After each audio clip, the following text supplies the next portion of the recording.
भगवद गीता। जय श्री हरि। श्रीमद् भगवद गीता पर असंख्य विद्वानों ने विचार, विश्लेषण, अनुसंधान, जिसे रिसर्च भी कहा जाता है, करी है। श्रीमद् भगवद गीता एक माध्यम या साधन है आपकी सभी दैनिक समस्याएं, दुविधा एवं किसी भी प्रकार के प्रश्नों के उत्तर के लिए। यह एक हिंदू ग्रंथ ही नहीं, जीवन को मधुर, सरल, कुशलता एवं आध्यात्मिक रास्ते पर चलने हेतु मार्गदर्शन करती है।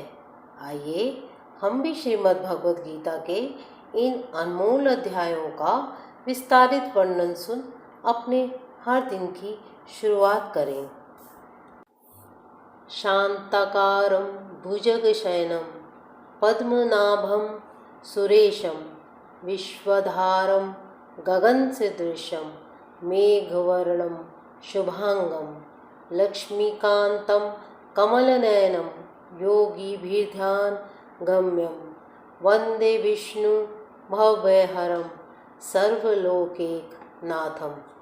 अर्थात जिनकी आकृति अतिशय शांत है, जो शेषनाग की शैया पर शयन किए हुए हैं, जिनकी नाभि में कमल है, जो देवताओं के भी ईश्वर और संपूर्ण जगत के आधार हैं, जो आकाश के सदृश सर्वत्र व्याप्त है, नील मेघ के समान जिनका वर्ण है, अतिशय सुंदर जिनके संपूर्ण अंग हैं, जो योगियों द्वारा ध्यान करके प्राप्त किए जाते हैं, जो संपूर्ण लोकों के स्वामी हैं, जो जन्म मरण भय का नाश करने वाले हैं, ऐसे लक्ष्मीपति कमल नेत्र भगवान विष्णु को मैं सिर से प्रणाम करता हूँ।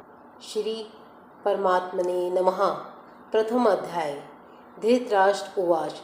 धृतराष्ट्र कहते हैं, हे संजय, धर्मभूमि कुरुक्षेत्र में एकत्रित युद्ध की इच्छा वाले मेरे और पांडु के पुत्रों ने क्या किया? संजय उवाच।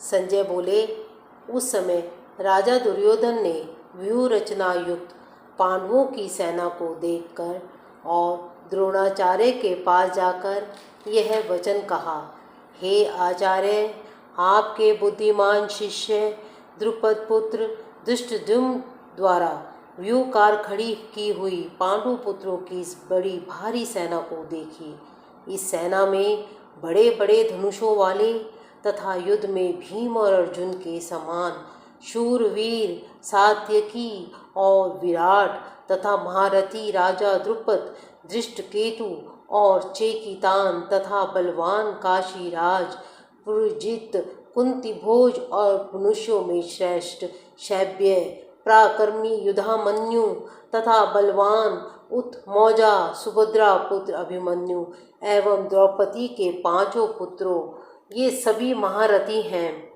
हे ब्राह्मण श्रेष्ठ, अपने पक्ष में जो प्रधान है, आप समझ लीजिए। आपकी जानकारी के लिए मेरी सेना के जो सेनापति हैं, उनकी बतलाता हूँ। आप द्रोणाचार्य और पितामह भीष्म तथा कर्ण और संग्राम विजयी कृपाचार्य तथा वैसे ही अश्वत्थामा, विकर्ण और सोमदत्त का पुत्र भूरिश्रवा और भी मेरे लिए जीवन की आशा त्याग देने वाले बहुत से शूरवीर, अनेक प्रकार के शस्त्रों से सुसज्जित और सबके सब युद्ध में चतुर हैं। भीष्म पितामह द्वारा रक्षित हमारी ये वह सेना सब प्रकार से अजय है और भीम द्वारा रक्षित इन लोगों की यह सेना जीत में सुगम है।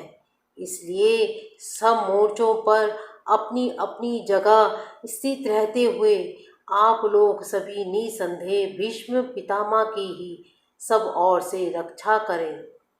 कौरवों में विद बड़े प्रतापी पितामह भीष्म ने उस दुर्योधन के हृदय में हर्ष उत्पन्न करते हुए उच्च स्वर से सिंह की दहाड़ के समान गरज कर शंख बजाया। इसके पश्चात शंख और नगारे तथा ढोल, मृदंग और नरसिंगे आदि बाजे एक साथ ही बज उठे। उनका वह शब्द बड़ा भयंकर हुआ। इसके अनंतर सफ़ेद घोड़ों से युक्त उत्तम रथ में बैठे हुए श्री कृष्ण महाराज और अर्जुन ने भी अलौकिक शंख बजाए। श्री कृष्ण महाराज ने पंचजन्य नामक, अर्जुन ने देवदत्त नामक और भयानक कर्म वाले भीम ने पौंड्र नामक महाशंख बजाया। कुंती पुत्र राजा युधिष्ठिर ने अनंत विजय नामक और नकुल तथा सहदेव ने सुघोष और मणिपुष्पक नामक शंख बजाए। श्रेष्ठ धनुष वाले काशीराज और महारथी शिखंडी एवं दुष्टदुम्न तथा राजा विराट और अजय सात्यकी, राजा द्रुपद एवं द्रौपदी के 5 पुत्र और बड़ी भुजा वाले सुभद्रा पुत्र अभिमन्यु, इन सभी ने हे राजन सब ओर से अलग अलग शंख बजाए और उन भयानक शब्दों ने आकाश और पृथ्वी को भी गुंजाते हुए धृतराष्ट्र के अर्थात आपके पक्ष वालों के हृदय विदीर्ण कर दिए। अर्जुन कहते हैं, हे राजन, इसके बाद कपिध्वज अर्जुन ने मोर्चा बांधकर डटे हुए धृतराष्ट्र संबंधियों को देखकर उस शस्त्र चलने की तैयारी के समय धनुष उठाकर ऋषिकेश श्री कृष्ण महाराज से यह वचन कहा, हे अच्युत, मेरे रथ को दोनों सेनाओं के बीच में खड़ा कीजिए और जब तक कि मैं युद्ध क्षेत्र में डटे हुए युद्ध के अभिलाषी इन विपक्षी योद्धाओं को भली प्रकार देख लूं कि इस युद्ध रूप व्यापार में मुझे किन किन के साथ युद्ध करना योग्य है, तब तक उसे खड़ा रखिए। द्रुपदी दुर्योधन का युद्ध में हित चाहने वाले जो ये राजा लोग इस सेना में आए हैं, इन युद्ध करने वालों को मैं देखूंगा। संजय बोले, हे धृतराष्ट्र, अर्जुन द्वारा इस प्रकार कहे हुए महाराज श्री कृष्णचंद्र ने दोनों सेनाओं के बीच में भीष्म और द्रोणाचार्य के सामने तथा संपूर्ण राजाओं के सामने उत्तम रथ को खड़ा करके इस प्रकार कहा कि हे पार्थ, युद्ध के लिए जुटे हुए इन कौरवों को देख। इसके बाद प्रथापुत्र अर्जुन ने उन दोनों ही सेनाओं में स्थित ताऊ चाचों को, दादों परदादों को, गुरुओं को, मामाओं को, भाइयों को, पुत्रों को, पौत्रों को तथा मित्रों को, ससुरों को और सुहृदों को भी देखा।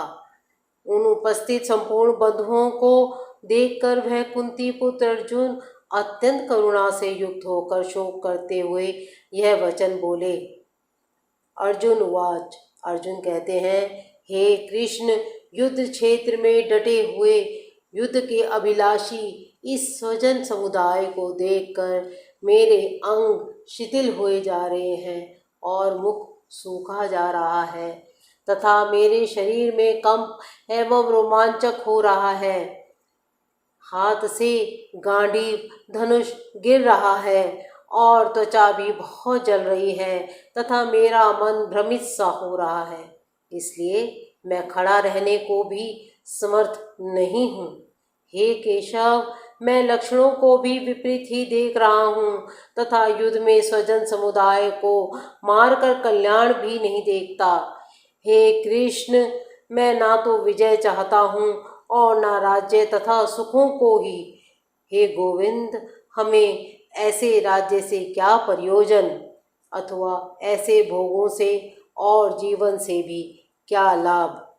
हमें जिनके लिए राज्य, भोग और सुखादि अभिष्ट हैं, वे ही ये सब धन और जीवन की आशा को त्याग कर युद्ध में खड़े हैं।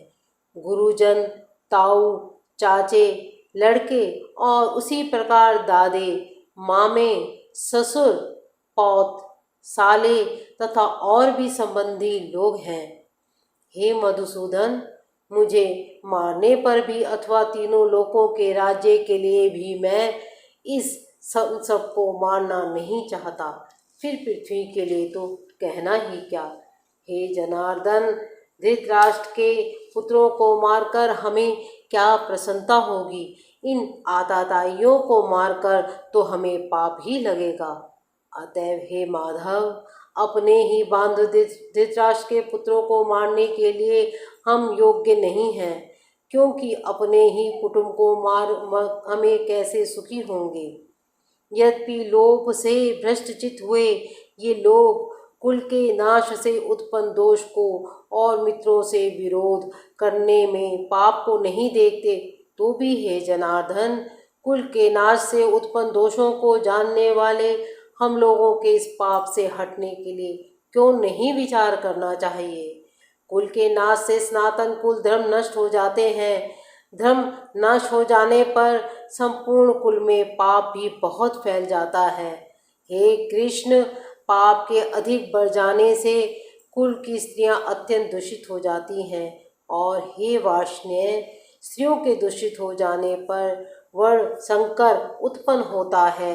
वर्ण संकर कुल घातियों को और कुल को नरक में ले जाने के लिए ही होता है। लुप्त हुई पिंड और जल की क्रिया वाले अर्थात श्राद्ध और तर्पण से वंचित इनके पितृलोक भी अधोगति को प्राप्त होते हैं। इस वर्ण संकर कारक दोषों से कुल घातियों के सनातन कुल धर्म और जाति धर्म नष्ट हो जाते हैं।